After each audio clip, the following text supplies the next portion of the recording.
Welcome to our today's doctrinal reflection, and our theme today is the Nativity of John the Baptist as recorded in Luke 1:55, 60 and 80. My name is Seminarian Peter Nganga from the Diocese of Nyahururu. 6 months before we celebrate the birth of Jesus, we celebrate the birth of John the Baptist, the forerunner of the Lord. The Nativity of John the Baptist is among the 3 nativities that is celebrated in the calendar of the Church. The Nativity of the Lord, the Nativity of Our Lady, and the Nativity of of John the Baptist. The other saints, they are celebrated days natalis, that is, the days that they were born in heaven or the day that they died. What can we learn from the Nativity of John the Baptist? And number 1, a time when he sees fit.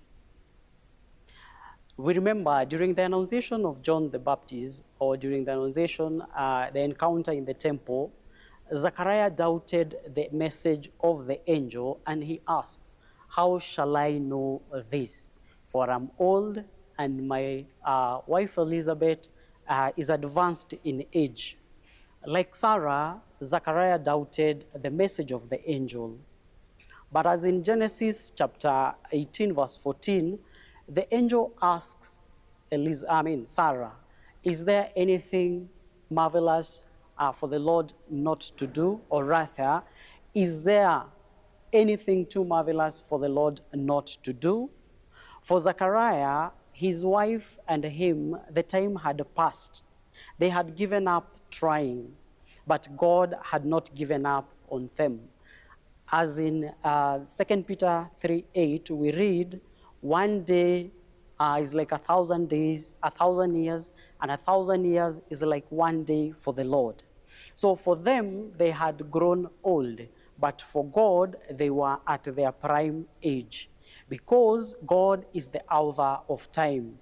The Lord is not slow in keeping his promise, like in Galatians chapter 4, verse 4, when he says, when the fullness of time had come, then the Lord sent his only begotten Son. And so, for Elizabeth and Zachariah, it was the time of God. It was a time when God saw it fit and he made them parents to John the Baptist. The second point is the silence of Zachariah and the barrenness of Elizabeth.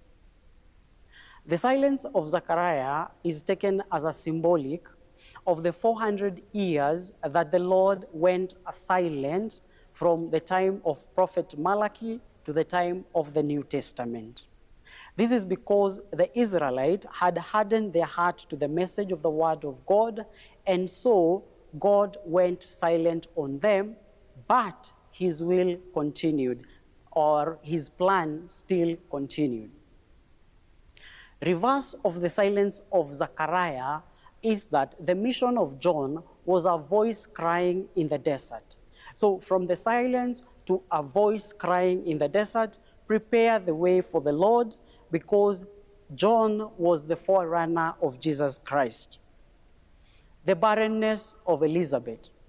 The barrenness of Elizabeth is compared to the desert, the place where John the Baptist begins his mission. The barrenness of Elizabeth was seen as a place where there was no life. But due to the gift of God, a life is brought back to the womb that was considered barren. John begins his mission in the desert, a place where nothing can grow. A voice comes out to bring back the message of the Lord. The encounter with Mary, that is Elizabeth, made the baby, or John in the womb of his mother, leap with joy. A place where it was called barren or desert now leaps with the joy of life. The second thing we can learn is the name John. The name John, translated in Hebrew, is Yohanan, meaning Yahweh has been gracious, or a gift from God. After a very long time, Zachariah and Elizabeth had tried on how to get a baby, but they failed. God gave them a gift that was beyond their means. Remember that Zachariah's tongue is not loosened when the baby is born, but rather during the naming ceremony of the baby, whereby Zachariah acknowledges that John is truly his son.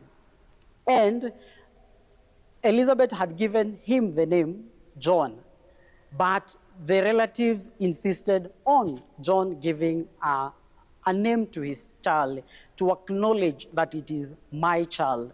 And this Zachariah does to show, first he acknowledged, and second, it is a leap of faith from where he had doubted the message of the angel. The last thing we can learn is the value of life.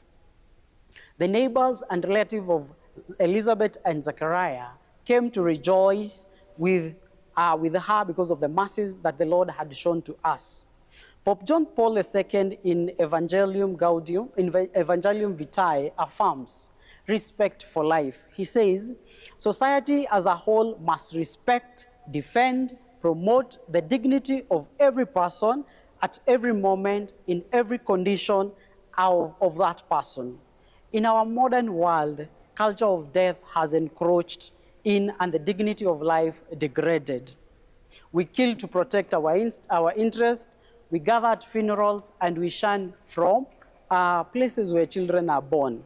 The celebration that is in Zachariah's house is a call to rediscover the value and the gift of life, the breath of God that he breathed in our nostril, as in Genesis chapter 2, verse 7. Good people, God's times is the best. He remains faithful even when we are unfaithful.